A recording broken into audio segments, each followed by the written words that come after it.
Secret ನನಗೆ ನಾನು ಏನು ಸೀಕ್ರೆಟ್ ಏನಿಲ್ಲ, ನನಗೆ ಆಯಿಲ್ ಕೂಡ ನಾನು ಹಚ್ಚಲ್ಲ. ಹಾಯ್ ಹಲೋ ನಮಸ್ತೆ ಸ್ನೇಹಿತರೆ, ಈಗ ನಾವಿದ್ದೇವೆ ತಮಿಳುನಾಡಿನಲ್ಲಿ ಬರುವಂತಹ ತಿರುಮನಲೈ. ಮೊದಲು ಸರಿಯಾಗಿ ಮಾತಾಡೋದು ಕಲಿ. ಯಾರವನು?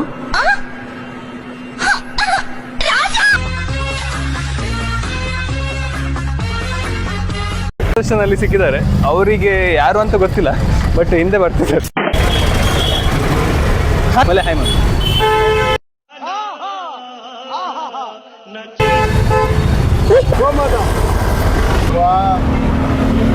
ಪರ್ದು ಬರು ಅದು ಗೊತ್ತದ ಮಾರೆ.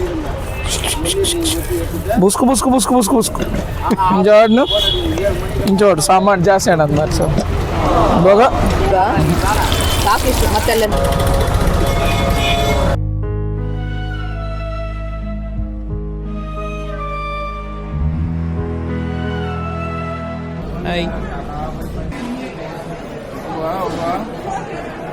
ದಾರಿ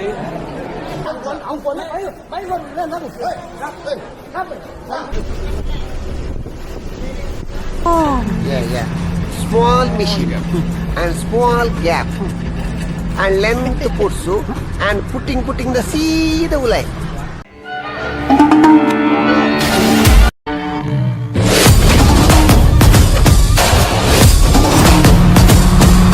ಹಾಯ್ ಹಲೋ ನಮಸ್ತೆ. ಈ ವಿಶ್ವದಲ್ಲೇ ಅಹಂಕಾರ ಹೆಚ್ಚಾದಾಗ ದೇವತೆಗಳು ಕೂಡ ಪರೀಕ್ಷೆಗೆ ಒಳಗಾಗ್ತಾರೆ. ಅಂತಹ ಸಮಯದಲ್ಲಿ ಸ್ವಯಂ ಶಿವನು ಅಗ್ನಿ ಸ್ವರೂಪವಾಗಿ ಪ್ರಕಟವಾದ ಸ್ಥಳವೇ ಅರುಣಾಚಲಂ. ಇಂದು ನಾವು ಹೇಳಲಿಕ್ಕೆ ಹೊರಟಿರೋದು ಅರುಣಾಚಲಂನ ಸಂಪೂರ್ಣ ದಿವ್ಯಕಥೆ, ಬ್ರಹ್ಮ ವಿಷ್ಣು ದೇವತೆಗಳು ಮತ್ತು ಮಾನವ ಲೋಕಕ್ಕೂ ಮುಕ್ತಿ ನೀಡಿದ ಕಥೆ. ಸತ್ಯಯುಗದಲ್ಲಿ ಶ್ರೀ ಮಹಾವಿಷ್ಣುವಿನ ಎದೆಗೆ ಒದ್ದು ಆ ದೇವದೇವನ ಸಹನೆಯನ್ನು ಪರೀಕ್ಷಿಸಿದಂತಹ ಭೃಗು ಮಹರ್ಷಿಗಳು ತನ್ನ ಅಹಂಕಾರವನ್ನು ಜಯಿಸುವುದಕ್ಕೆ ಅರುಣಾಚಲಂನಲ್ಲಿ ಬಂದು ತಪಸ್ಸು ಮಾಡಿದ್ರು. ದ್ವಾಪರಯುಗದಲ್ಲಿ ಶ್ರೀಕೃಷ್ಣನ ಅಣ್ಣನಾದಂತಹ ಬಲರಾಮನು ತನ್ನ ಕೊನೆಯ ತೀರ್ಥಯಾತ್ರೆಯ ಭಾಗವಾಗಿ ಅರುಣಾಚಲಂನ ಸಂದರ್ಶಿಸ್ತಾರೆ. ಹಾಗೇನೆ ಸಾಕ್ಷಾತ್ ಬ್ರಹ್ಮ ಮತ್ತು ಮಹಾವಿಷ್ಣು ತಮ್ಮಲ್ಲಿ ಯಾರು ಶ್ರೇಷ್ಠ ಅನ್ನೋದಕ್ಕೆ ಹೋರಾಟಗಳನ್ನು ಮಾಡಿದ್ದು ಕೂಡ ಇಲ್ಲೇನೆ. ಅರುಣಾಚಲಂ ಕೇವಲ ಸಾಮಾನ್ಯ ಬೆಟ್ಟವಲ್ಲ, ಇಲ್ಲಿ ಆ ಪರಶಿವನೇ ಗಿರಿರೂಪದಲ್ಲಿ ನೆಲೆಸಿದ್ದಾನೆ. ಅರುಣಾಚಲಂ ಎಂದರೆ ಅರುಣ ಅಂದರೆ ಅಗ್ನಿ, ಅಚಲ ಅಂದರೆ ಅಚಲವಾದದ್ದು. ಇದು ಇಂದಿನ ತಮಿಳುನಾಡಿನ ತಿರುವನ್ನಮಲೈ ಅಲ್ಲಿರುವ ಅರುಣಾಚಲಂ ಹಿಲ್ಸ್. ಶಾಸ್ತ್ರಗಳ ಪ್ರಕಾರ ಶಿವನು ಇಲ್ಲಿ ಪರ್ವತ ರೂಪದಲ್ಲಿ ನೆಲೆಸಿದ್ದಾನೆ. ಹಾಗಾಗಿ ಅರುಣಾಚಲಂನಲ್ಲಿ ಹೆಜ್ಜೆ ಇಡಬೇಕಾದ್ರೂ ಕೂಡ ಆ ಶಿವನ ಇಚ್ಛೆ ಇದ್ದರೆ ಮಾತ್ರ ಆಗುತ್ತೆ. ಅಷ್ಟೇ ಅಲ್ಲ, ಅರುಣಾಚಲಂಗೆ ಹೋಗೋದು ಮಾತ್ರವಲ್ಲ, ಕನಿಷ್ಠ ಅದರ ಬಗ್ಗೆ ತಿಳ್ಕೊಳ್ಬೇಕು ಅಂದರೂ ಕೂಡ ಎಷ್ಟೋ ಜನ್ಮಗಳ ಪುಣ್ಯ ಮಾಡಿರಬೇಕು ಅಂತ ಹೇಳ್ತಾರೆ. ಹತ್ತತ್ರ 6ರಿಂದ 9ನೇ ಶತಮಾನದ ಮಧ್ಯದಲ್ಲಿ ಪಲ್ಲವರು ಅರುಣಾಚಲಂನಲ್ಲಿ ಒಂದು ದೇವಸ್ಥಾನವನ್ನು ಕಟ್ತಾರೆ. ಆನಂತರ ಚೋಳರು ಅದೇ ದೇವಸ್ಥಾನವನ್ನು ಒಂದು ದೊಡ್ಡ ದೇವಸ್ಥಾನವಾಗಿ ಪರಿವರ್ತಿಸ್ತಾರೆ. ಆನಂತರ ಬಂದಂಥ ರಾಜರೆಲ್ಲರೂ ಕೂಡ, ಅಂದರೆ ಶ್ರೀ ಕೃಷ್ಣದೇವರಾಯವರೆಗೂ ಆ ದೇವಾಲಯವನ್ನು ಡೆವಲಪ್ ಮಾಡ್ತಾರೆ. ಇನ್ನು ಅಮೇರಿಕಾದ ವಿಜ್ಞಾನಿಗಳು ಅರುಣಾಚಲಂ ಗಿರಿಯ ಮಣ್ಣನ್ನು ತೆಗೆದುಕೊಂಡು ಹೋಗಿ ಲ್ಯಾಬ್ನಲ್ಲಿ ಪರೀಕ್ಷೆಗಳನ್ನು ಮಾಡ್ತಾರೆ. ಆಗ ಬಂದಂಥ ರಿಸಲ್ಟ್ ನೋಡಿ ಅವರಿಗೆ ಶಾಕ್ ಆಗುತ್ತೆ. ಯಾಕಂದರೆ ಅರುಣಾಚಲಂ ಪರ್ವತ ಹಿಮಾಲಯ ಪರ್ವತಕ್ಕಿಂತ ಹಲವು ಸಾವಿರ ವರ್ಷಗಳ ಹಿಂದೆಯೇ ಸೃಷ್ಟಿಯಾಗಿತ್ತು. ರೂಟ್ ಮ್ಯಾಪ್ ಅದರಲ್ಲಿ ನೋಡಿ, ಆ ರೆಡ್ ಕಲರ್ ಏನು ಕಾಣುತ್ತಲ್ಲ, ಅಲ್ಲಿ ಆ್ಯಕ್ಚುಲಿ ನಾವಿದ್ದೇವೆ ಈಗ. ಇನ್ನೂ ಸುಮಾರಿದೆ, ಟೋಟಲ್ 8 ಲಿಂಗಗಳಿದೆ.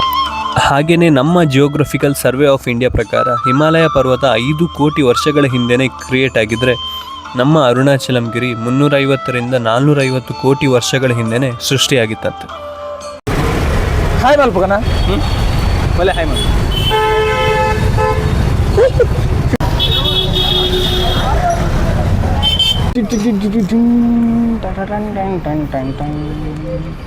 ಅಯ್ಯೋಡ ಕಾಣಿಗೆ ಮುರುಗೋಡ ಕಾಣಿಗೆ ಮರುಗಾಲ ಕೊಟ್ಟು ಗೋಮಾತ ಇದು 100 ವಿಶೇಷವಾಗುತ್ತೆ.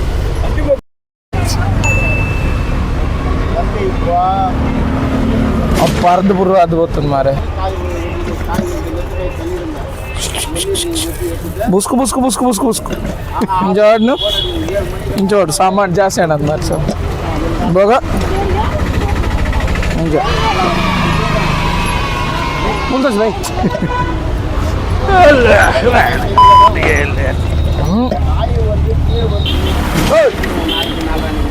ಕಟ್ ಮಾಡಿ ಕೊಡ್ಲಿಲ್ಲ. ಎಂತ ನೀವು ಸಾಕಾಗ್ಲಿಲ್ವಾ? ಸಾಕಿಷ್ಟು ಮತ್ತೆ ಅಲ್ಲೆಂತ ತಗೊಳ್ಳಿ. ಫುಲ್ ಚಾಟ್ ಮಾರೆ. ಮಗ ಸಕ್ಕರೆ ಉಂತಾರಂಡ ಬಾಡನ್ನ. ಹಾಗಾಗಿ ಈ ವಿಡಿಯೋದಲ್ಲಿ ಎಷ್ಟೋ ಯುಗ ಯುಗಗಳಿಂದ ದೇವಾನುದೇವತೆಗಳೇ ಸಂದರ್ಶಿಸ್ತಿರುವಂತಹ ಅರುಣಾಚಲಂ ಹೇಗೆ ಸೃಷ್ಟಿಯಾಯಿತು ಅನ್ನೋದನ್ನು ತಿಳ್ಕೊಳ್ಳೋಣ.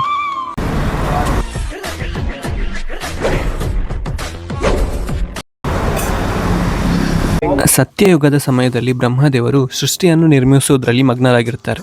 ಮತ್ತೊಂದು ಕಡೆ ಶ್ರೀ ಮಹಾವಿಷ್ಣು ಇಡೀ ಸೃಷ್ಟಿಯನ್ನು ಮುನ್ನಡೆಸಿಕೊಂಡು ಹೋಗ್ತಾ ಧರ್ಮ ಅಧರ್ಮಗಳನ್ನು ಸರಿಸಮಾನವಾಗಿ ಇರುವಂತೆ ನೋಡಿಕೊಳ್ತಿರ್ತಾರೆ. ಆದರೆ ಒಂದು ದಿವಸ ಬ್ರಹ್ಮ ಮತ್ತು ವಿಷ್ಣು ಎದುರಾಗಿ ಮಾತಾಡ್ಕೊಳ್ತಿರುವಾಗ ಅವರಿಬ್ಬರಲ್ಲಿ ಯಾರು ಶ್ರೇಷ್ಠ ಅಂತ ಆರ್ಗ್ಯುಮೆಂಟ್ ಶುರುವಾಗುತ್ತೆ. ಆಗ ಬ್ರಹ್ಮದೇವರು ಈ ಸೃಷ್ಟಿಯನ್ನು ಸೃಷ್ಟಿಸಿದ್ದೆ ನಾನು, ಒಂದು ವೇಳೆ ನಾನೇ ಇಲ್ದಿದ್ರೆ ಈ ಸೃಷ್ಟಿ ಎಲ್ಲಿರುತ್ತಿತ್ತು, ಹಾಗೆ ಈ ಜೀವ ಎಲ್ಲಿರುತ್ತಿತ್ತು, ಹಾಗಾಗಿ ನಾನೇ ಶ್ರೇಷ್ಠ ಅಂತಾರೆ. ಆಗ ಶ್ರೀ ಮಹಾವಿಷ್ಣು, ನೀನು ಸೃಷ್ಟಿಸಿದಂತಹ ಈ ಸೃಷ್ಟಿ ನಾನು ಮುನ್ನಡೆಸದೆ ಹೋದರೆ ಈ ಸೃಷ್ಟಿ ಕೂಡ ಇರ್ತಿರ್ಲಿಲ್ಲ, ಈ ಜೀವ ಎರಡೂ ಕೂಡ ಇರ್ತಿರ್ಲಿಲ್ಲ, ಹಾಗಾಗಿ ನಾನೇ ಶ್ರೇಷ್ಠ ಅಂತಾರೆ. ಇನ್ನು ಈ ಆರ್ಗ್ಯುಮೆಂಟ್ ಎಷ್ಟು ಕಾಲವಾದರೂ ಮುಗಿಯದ ಕಾರಣ ದೇವಾನುದೇವತೆಗಳು ಎಲ್ಲರೂ ಕೂಡ ಅಯೋಮಯಗೊಳ್ತಾರೆ. ಆಗ ಪರಮೇಶ್ವರ ಅವರ ಮಧ್ಯೆ ಅಂತ್ಯವಿಲ್ಲದಂತಹ ಅಗ್ನಿಲಿಂಗವಾಗಿ ಪ್ರತ್ಯಕ್ಷವಾಗಿ, ನಿಮ್ಮಿಬ್ಬರಲ್ಲಿ ಯಾರು ಈ ಅಗ್ನಿಲಿಂಗ ಎಲ್ಲಿಂದ ಶುರುವಾಗಿದೆ ಹಾಗೂ ಎಲ್ಲಿ ಅಂತ್ಯವಾಗಿದೆ ಅನ್ನೋದನ್ನು ಕಂಡುಹಿಡಿತಾರೋ ಅವರೇ ಶ್ರೇಷ್ಠ ಅಂತ ಹೇಳ್ತಾರೆ. ಹಾಗಾಗಿ ತಕ್ಷಣ ಶ್ರೀ ಮಹಾವಿಷ್ಣು ವರಹ ರೂಪಕ್ಕೆ ಬದಲಾಗಿ ಆ ಅಗ್ನಿಲಿಂಗದ ಆದಿಯನ್ನು ಹುಡುಕಾಡೋಕ್ಕೆ ಪಾತಾಳಕ್ಕೆ ಇಳಿತಾರೆ. ಈ ಕಡೆ ಬ್ರಹ್ಮದೇವರು ಹಂಸವನ್ನು ತಮ್ಮ ವಾಹನವನ್ನಾಗಿ ಮಾಡಿಕೊಂಡು ಆ ಅಗ್ನಿಲಿಂಗ ಎಲ್ಲಿ ಅಂತ್ಯವಾಗಿದೆ ಅನ್ನೋದನ್ನು ಕಂಡುಹಿಡಿಯೋದಕ್ಕೆ ಆಕಾಶಮುಖಿಯಾಗಿ ಹಾರತೊಡಗ್ತಾರೆ. ಹೀಗೆ ಅವರು ಕೆಲವು ಸಾವಿರ ವರ್ಷಗಳ ಕಾಲ ಪ್ರಯತ್ನ ಮಾಡಿದರೂ ಕೂಡ ಆ ಅಗ್ನಿಲಿಂಗದ ಆದಿ ಮತ್ತು ಅಂತ್ಯ ಎಲ್ಲಿದೆ ಅನ್ನೋದು ಮಾತ್ರ ಇಬ್ಬರಿಗೂ ಗೊತ್ತಾಗುವುದಿಲ್ಲ. ಆ ಸಂದರ್ಭದಲ್ಲಿ ಬ್ರಹ್ಮದೇವರು ಮೇಲಿಂದ ಕೆಳಕ್ಕೆ ಬೀಳ್ತಿರುವಂತಹ ಒಂದು ಕಮಲದ ಹೂವನ್ನು ನೋಡ್ತಾರೆ. ಆಗ ತಕ್ಷಣ ಬ್ರಹ್ಮದೇವರು, ನೀನು ಎಲ್ಲಿಂದ ಬರ್ತಾ ಇದೆಯಾ ಅಂತ ಕೇಳ್ತಾರೆ. ಅದಕ್ಕೆ ಆ ಹೂವು, ನಾನು ಮಹಾಶಿವನ ತಲೆಯ ಮೇಲಿಂದ ಕೆಳಗೆ ಬೀಳ್ತಾ ಇದ್ದೀನಿ ಅಂತ ಹೇಳುತ್ತೆ. ಹಾಗೂ ನಾನು ಕೆಳಕ್ಕೆ ಬೀಳೋಕ್ಕೆ ಶುರು ಮಾಡಿ ಕೆಲವು ಸಾವಿರ ದಿವ್ಯ ವರ್ಷಗಳು ಆಗಿದೆ ಅಂತ ಕೂಡ ಹೇಳುತ್ತೆ. ಹೀಗಾಗಿ ಆ ಅಗ್ನಿಲಿಂಗದ ಅಂತ್ಯವನ್ನು ಕಂಡುಕೊಳ್ಳೋದು ಅಸಾಧ್ಯ ಅಂತ ಭಾವಿಸಿದ ಬ್ರಹ್ಮದೇವರು ಆ ಹೂವಿಗೆ ಹೇಳ್ತಾರೆ, ನಾನೇ ನಿನ್ನನ್ನು ಮೇಲಿಂದ ಕೆಳಗೆ ಕರೆದುಕೊಂಡು ಬಂದೆ ಅಂತ ಪರಶಿವನ ಮುಂದೆ ಹೇಳು ಅಂತ ಹೇಳ್ತಾರೆ. ಅದಕ್ಕೆ ಆ ಹೂವು ಒಪ್ಪಿಕೊಳ್ಳುತ್ತೆ. ಮತ್ತು ಅದೇ ಸಂದರ್ಭದಲ್ಲಿ ಅಲ್ಲಿಗೆ ಬಂದಂತಹ ಕಾಮಧೇನುವನ್ನು ಕೂಡ ಪರಮೇಶ್ವರನ ಎದುರು ಇದೇ ಸುಳ್ಳನ್ನು ಹೇಳಬೇಕು ಅಂತ ಹೇಳಿ ಇಬ್ಬರನ್ನು ಕರೆದುಕೊಂಡು ಕೆಳಗೆ ಬರತೊಡಗ್ತಾರೆ. ಇನ್ನು ಈ ಕಡೆ ಅಗ್ನಿಲಿಂಗದ ಆದಿಯನ್ನು ಹುಡುಕೋದಕ್ಕೆ ಹೊರಟಿದ್ದಂತಹ ಮಹಾವಿಷ್ಣು ಲಿಂಗದ ಆದಿಯನ್ನು ಕಂಡುಹಿಡಿಯೋದಕ್ಕೆ ಆಗದೆ ಪರಶಿವನ ಹತ್ತಿರಕ್ಕೆ ಬಂದು ತನ್ನ ತಪ್ಪನ್ನು ಒಪ್ಪಿಕೊಂಡಿರ್ತಾರೆ. ಆದರೆ ಸೋಲನ್ನು ಒಪ್ಪಿಕೊಳ್ಳುವುದಕ್ಕೆ ರೆಡಿ ಇಲ್ಲದಂತಹ ಬ್ರಹ್ಮದೇವನಿಗೆ ತನ್ನ ಅಹಂ ಅಡ್ಡ ಬಂದಿರುತ್ತದೆ. ಹೀಗಾಗಿ ಬ್ರಹ್ಮದೇವರು ಆ ಹೂವನ್ನು ಮೇಲಿಂದ ನಾನೇ ತೆಗೆದುಕೊಂಡು ಬಂದಿದ್ದೀನಿ ಅಂತಲೂ ಬೇಕಾದರೆ ಇದನ್ನು ಪರೀಕ್ಷೆ ಮಾಡುವುದಕ್ಕೆ ಆ ಹೂವನ್ನೇ ಕೇಳಬಹುದು ಅಂತ ಹೇಳ್ತಾರೆ.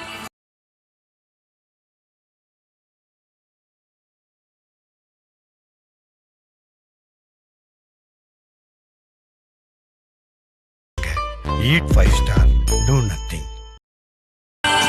ಆಗ ಆ ಪರಮೇಶ್ವರನು ಆ ಹೂವಿನ ಕಡೆ ಮತ್ತು ಕಾಮಧೇನುವಿನ ಕಡೆ ನೋಡಿದಂತಹ ಸಂದರ್ಭದಲ್ಲಿ ಕಮಲದ ಹೂವು ಹೌದು ಅಂತ ಸುಳ್ಳನ್ನು ಹೇಳಿದರೆ, ಕಾಮಧೇನು ಮಾತ್ರ ತಲೆಯಿಂದ ಹೌದು ಅಂತಲೂ ಮತ್ತು ಬಾಲದಿಂದ ಇಲ್ಲ ಅಂತಲೂ ಹೇಳುತ್ತೆ. ಆ ಅಗ್ನಿಲಿಂಗದ ಅಂತ್ಯವನ್ನು ಕಂಡುಹಿಡಿಯೋದು ಅಸಾಧ್ಯ ಅಂತ ಮತ್ತು ಅವರಿಬ್ಬರು ಹೇಳ್ತಿರೋದು ಸುಳ್ಳು ಅಂತಲೂ ಆ ಪರಮೇಶ್ವರನಿಗೆ ಗೊತ್ತಿರುತ್ತೆ. ಆದ್ದರಿಂದ ಸುಳ್ಳನ್ನು ಹೇಳಿದಂತಹ ಬ್ರಹ್ಮದೇವನಿಗೆ ನಿನಗೆ ಭೂಲೋಕದಲ್ಲಿ ಪೂಜೆಗಳೇ ಮಾಡದಂತಾಗಲಿ ಅಂತ ಶಾಪ ಕೊಡ್ತಾರೆ.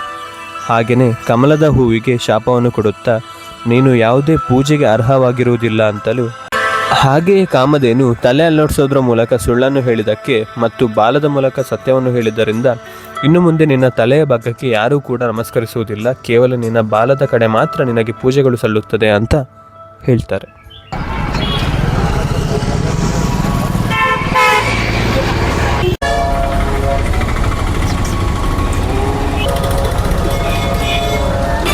ಆ ನಂತರ ತಾನು ಮಾಡಿದ ತಪ್ಪನ್ನು ತಿಳಿದುಕೊಂಡಂತಹ ಬ್ರಹ್ಮದೇವರು ತಮ್ಮ ಅಹಂಕಾರವನ್ನು ಅಜ್ಞಾನವನ್ನು ತೊಲಗಿಸಿದಂತಹ ಆ ಅಗ್ನಿಲಿಂಗದ ರೂಪದಲ್ಲಿ ಈ ಪರಶಿವನು ಭೂಲೋಕದಲ್ಲಿ ಪ್ರತಿಷ್ಠಾಪಿತವಾಗಲಿ ಅಂತ ಕೋರಿಕೊಳ್ತಾರೆ. ಓಂ ನಮಃ ಶಿವಾಯ, ಓಂ ನಮಃ ಶಿವಾಯ. ದಾರಿ ಇನ್ನೂ ಮುಗಿತಾನೇ ಇಲ್ಲ. ಮೈಯಲ್ಲಿ ನೋಡಿದ್ರೆ ಎನರ್ಜಿ ಇಲ್ಲ. ಸುಸ್ತು ಸುಸ್ತು ಸುಸ್ತು. ಹೋಗ್ಬಾ, ನಡೀರಿ ನಡೀರಿ ನಡೀಲಿ. ಹೀಗೆ ಆ ಬ್ರಹ್ಮದೇವನ ಕೋರಿಕೆಯ ಪ್ರಕಾರವೇ ಆ ಅಗ್ನಿಲಿಂಗ ಅರುಣಾಚಲಂನ ಅರುಣಗಿರಿಯಾಗಿ ಸೃಷ್ಟಿಯಾಗಿದೆ. ಆದರೆ ಈ ಅರುಣಾಚಲಂ ಸತ್ಯಯುಗದಲ್ಲಿ ಸದಾಕಾಲ ಹುರಿಯುವಂತಹ ಅಗ್ನಿ ಪರ್ವತವಾಗಿತ್ತು ಮತ್ತು ತ್ರೇತಾಯುಗದಲ್ಲಿ ಬಂಗಾರದ ಬೆಟ್ಟವಾಗಿತ್ತು. ಹಾಗೆಯೇ ದ್ವಾಪರ ಯುಗದ ಸಂದರ್ಭದಲ್ಲಿ ಈ ಅರುಣಾಚಲಂ ತಾಮ್ರಶಿಲೆಗಳ ಬೆಟ್ಟವಾಗಿತ್ತು.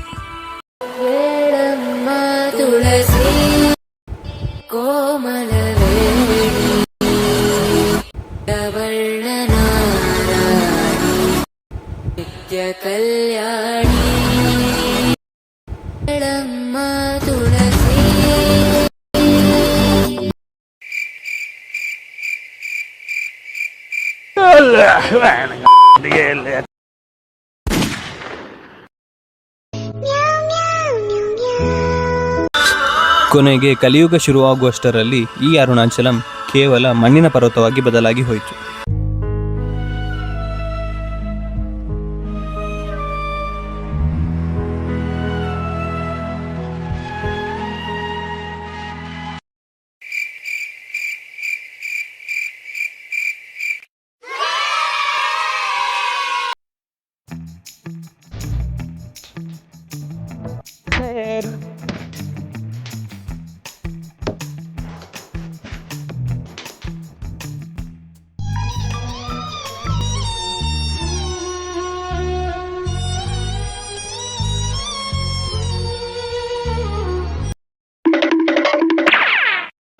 ಭೋಜನವಿದು ವಿಚಿತ್ರ ಭಕ್ಷ್ಯಗಳಿವು ಬೀಗರಿಗೆ ಔತಣವಿದು ದೊರಕೊಂಡಿತನೆಗೆ ಬಂದು ವಿವಾಹ ಭೋಜನವಿದು ವಿಚಿತ್ರ ಭಕ್ಷ್ಯಗಳಿವು.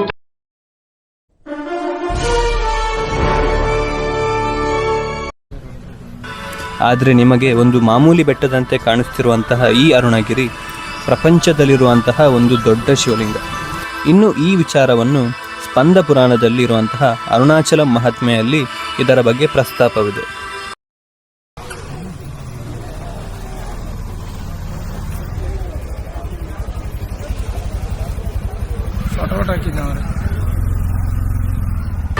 ಮತ್ತು ಸೃಷ್ಟಿಯಾದಂತಹ ಅಗ್ನಿಲಿಂಗದ ಸುತ್ತ ದಿಕ್ಕುಗಳನ್ನು ಪಾಲಿಸುವಂತಹ ಅಷ್ಟ ದಿಕ್ಪಾಲಕರು ಅವರ ಶಕ್ತಿಯನ್ನು ಉಪಯೋಗಿಸಿ ಅರುಣಾಚಲಂನ ಸುತ್ತ 8 ಲಿಂಗಗಳನ್ನು ಪ್ರತಿಷ್ಠಾಪಿಸಿದರು.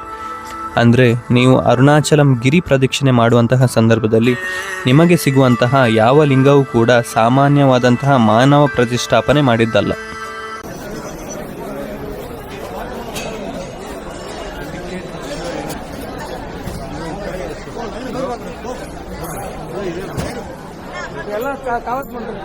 ಕವರ್ ಬನ್ನಿ 360 ಈ ಕಡೆ ಎಂಟ್ರಿ ಲಾಸ್ಟ್ ಲೆಫ್ಟ್ ದರ್ಶನ entry Dakshina entry Babu. Last by left 6 hours 7 hours ಆಗು. 7 hours 8 hours ಕೂಡ ಯಾಕೆ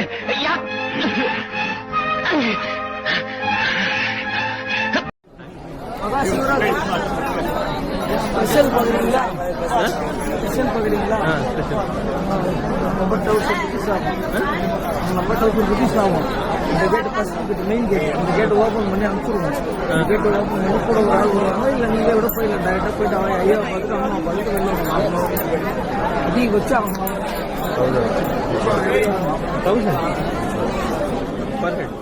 ಬಡವ ನೊಂದಿದ್ದೇನೆ.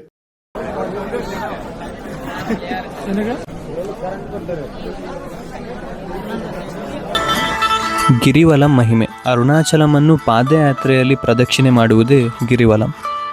ಒಂದು ಗಿರಿವಲಂ ಅಂದರೆ 1000 ಶಿವಪೂಜೆಯ ಫಲ, ಹಾಗೂ ಅಮಾವಾಸ್ಯೆಯ ಗಿರಿವಲಂ ಅಂದರೆ ಪೂರ್ವಜನ್ಮ ಪಾಪನಾಶ, ಹಾಗೂ ಪೂರ್ಣಚಂದ್ರ ಗಿರಿವಲಂ ಅಂದರೆ ಮನಃಶಾಂತಿ ಮತ್ತು ಮೋಕ್ಷ. ಅರುಣಾಚಲಂ ಪರ್ವತವಲ್ಲ, ಇದು ನಿತ್ಯ ಶಿವ.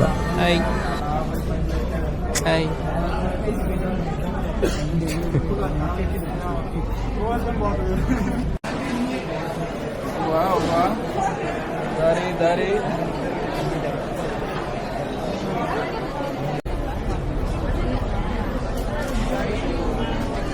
ಯಾರು ಕೊಡ್ತಾರೆ ಇಲ್ಲಿ? ನಾನು ಮತ್ತೆ ವಿದೇಶ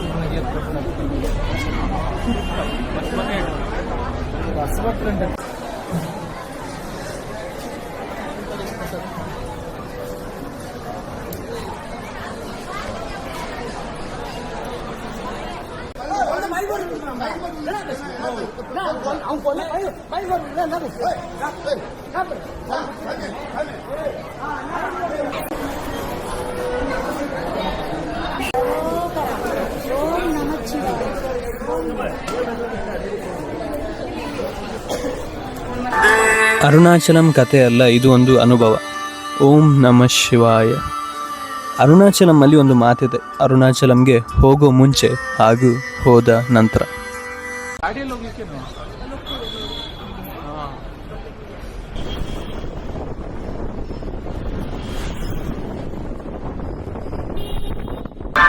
ಇದು ಅರುಣಾಚಲಂನಲ್ಲಿರುವಂತಹ ಮೋಕ್ಷ ಮಾರ್ಗ.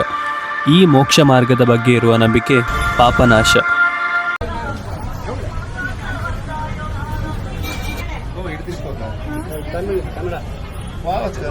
భయపడదు పోక భూషణ్ నువ్వేం ఏం కాదు పోక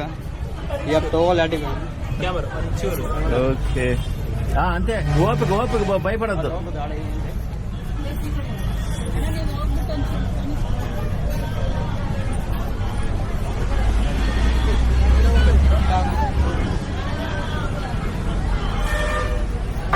ಕಲ್ಲಿನೊಳಗೆ ಸಣ್ಣ ದಾರಿ, ಗರ್ಭದ ಸಂಕೇತ. ಅದರಲ್ಲಿ ಹಾದು ಹೋಗುವುದು ಹಳೆಯ ಪಾಪಗಳನ್ನು ಬಿಟ್ಟು ಹೊರಬರುವುದು. ಹೊರಬಂದ ಮೇಲೆ ಪುನರ್ಜನ್ಮ ಪಡೆದ ಆತ್ಮ ಹಳೆಯ ಕರ್ಮಗಳನ್ನು ಬಿಟ್ಟು ಹೊಸ ಚೈತನ್ಯದೊಂದಿಗೆ ಹೊರಬರುವುದು. ಮೋಕ್ಷ ಮಾರ್ಗದ ರೂಪಕ. ಶಾಸ್ತ್ರಗಳ ಪ್ರಕಾರ ಮೋಕ್ಷ ಅಂದರೆ ದೇಹದಿಂದಲ್ಲ, ಅಹಂನಿಂದ ಬಿಡುಗಡೆ.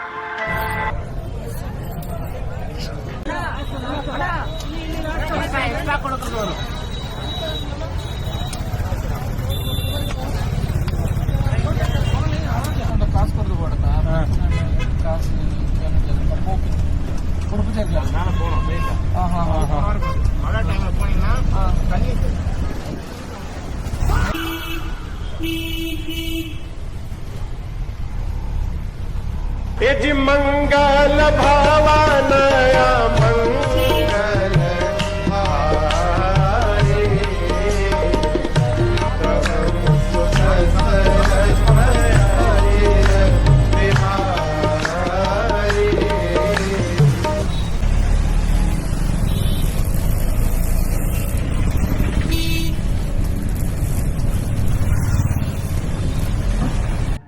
ಎಲ್ಲರೂ 10 ಸೆಕೆಂಡ್ ಮೌನಾಚರಣೆ ಮಾಡೋಣ.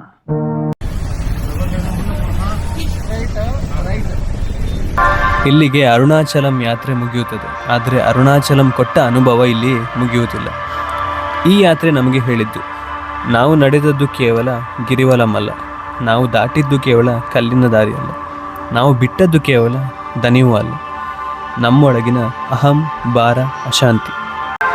ಅರುಣಾಚಲಂ ಕರೆಯುತ್ತಾನೆ, ಹೋದವರನ್ನು ಬದಲಾಯಿಸಿ ಕಳಿಸ್ತಾನೆ. ಇದು ಯಾತ್ರೆಯ ಅಂತ್ಯವಲ್ಲ, ಇದು ಹೊಸತನದ ಆರಂಭ.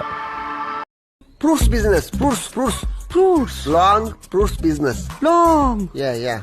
Small machine and small gap and length putsu and putting the seed ulai and up the mate. sir karmu juice man sir. Hi. Second. No. Second. ಅಷ್ಟೇ.